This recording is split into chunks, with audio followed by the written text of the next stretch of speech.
গুম, খুন ও গণহত্যার সাথে জড়িতদের ট্রাইব্যুনাল গঠন করে বিচার নিশ্চিতের দাবি জানালেন বিএনপির সিনিয়র যুগ্ম মহাসচিব রুহুল কবির রিজভী। গণহত্যাকারী শেখ হাসিনাকে ক্ষমতায় রাখতে সাহায্যকারী নির্বাচন কমিশনের পদত্যাগের দাবিও জানান বিএনপি নেতারা। হাবিব রহমানের প্রতিবেদন।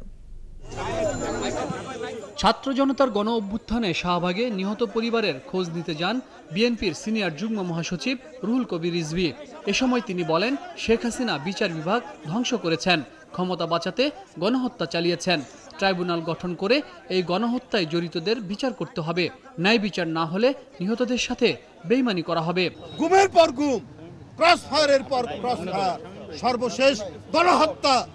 এর জন্য ট্রাইব্যুনাল তৈরি করে যারা দায়ী, আমরা সবাই চিনি তাদেরকে সেইখানে বিচার করতে হবে এবং শাস্তি বিধান না করা পর্যন্ত আমরা এটা নিশ্চিত করতে না পারলে আমরা এই শহীদ, এই শিশু কিশোরদের আত্মাকে আমাদের অপমান করা হবে।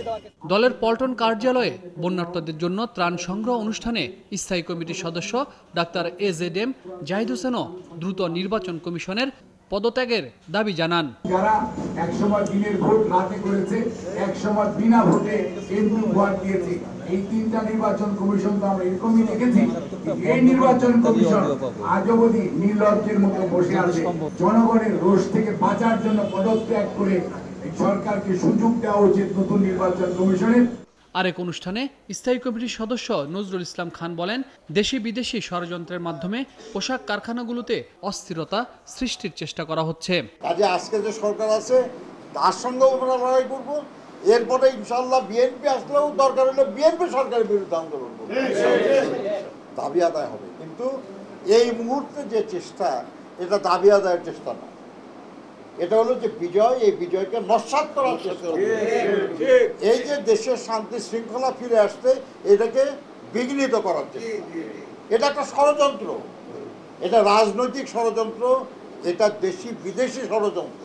শ্রমিক দলের কেউ দলীয় শৃঙ্খলা ভঙ্গ করলে তাদের বিরুদ্ধে ব্যবস্থা নেয়ার হুঁশিয়ারিও দেন তিনি। হাবিব রহমান, ৭১, ঢাকা।